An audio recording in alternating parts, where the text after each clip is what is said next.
Are you looking to learn how to make a felt garland? If so, then you're on the right video because I'm going to teach you everything you need to know to make one and more.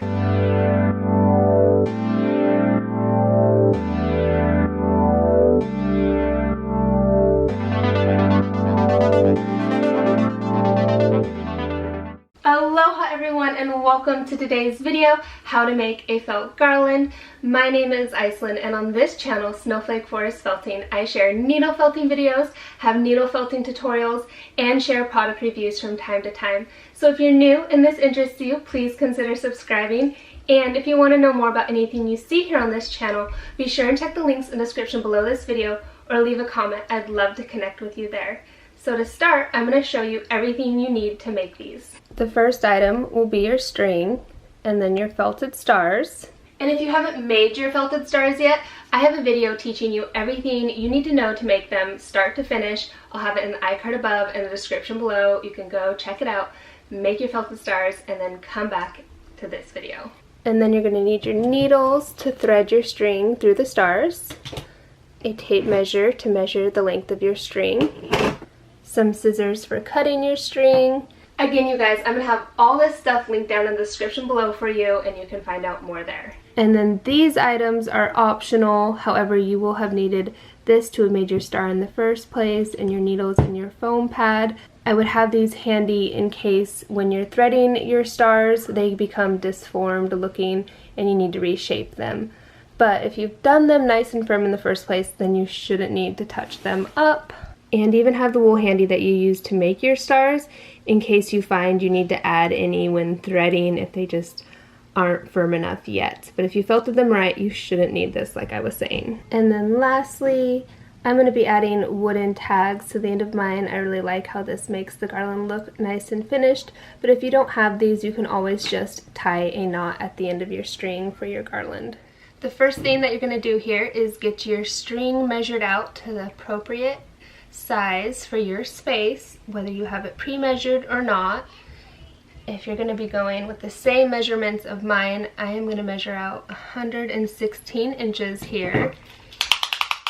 And then if you'd like reference, my stars are about 3 inches in size.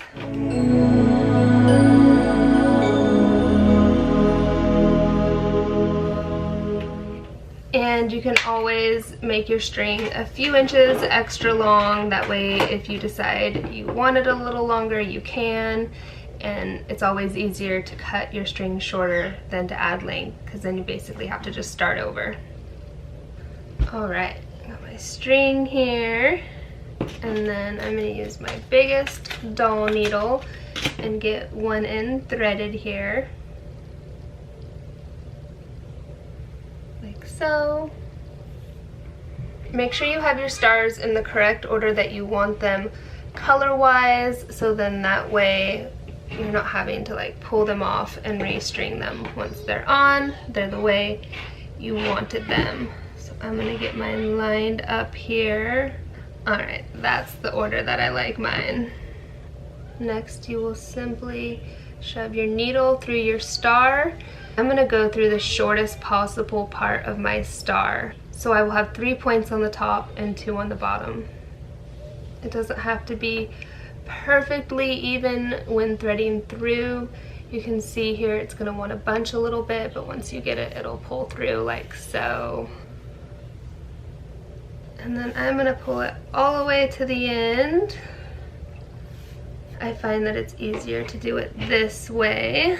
And here's a good example. You're going to want to try to avoid it coming through your star like that. You really want to make sure it's even. So if that happens, just pull it out and start over. There, that is a nice, good thread through. So that way your garland will look good no matter what side your star is hanging from. If you don't, then you're forced to use just one side of your garland. You don't have to worry about your spacing right off the bat. Once you get them all on, you can get that dialed in a little bit more evenly.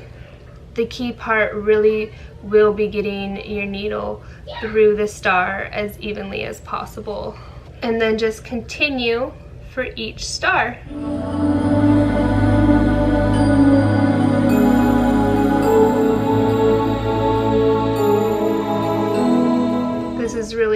working really smooth. I'm not gonna need to reshape any of these with my needles or cookie cutter, thankfully.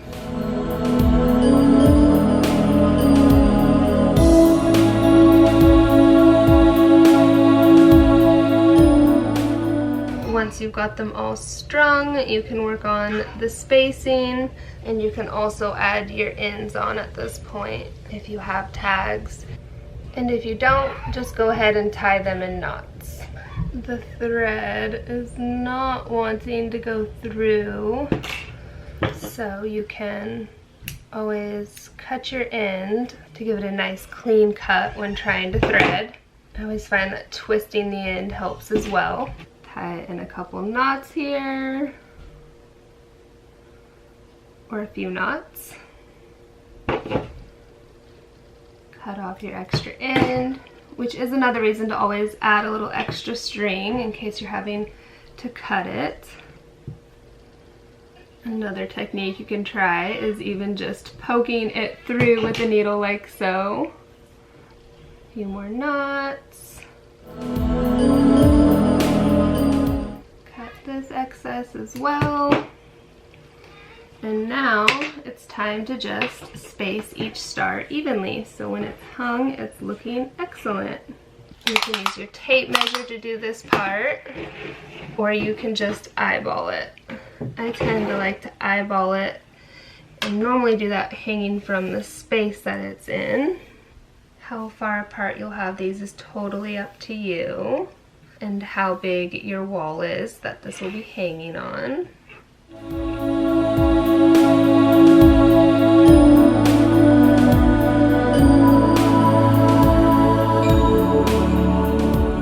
So each increment is the same length in between.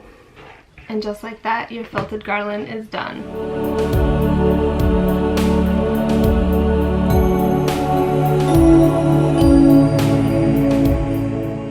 Alright, that's everything you need to know to make a felted garland too and be a fiber artist. I hope you enjoyed this video. If you did, please be sure and give it a thumbs up. If you haven't subscribed yet, please consider subscribing.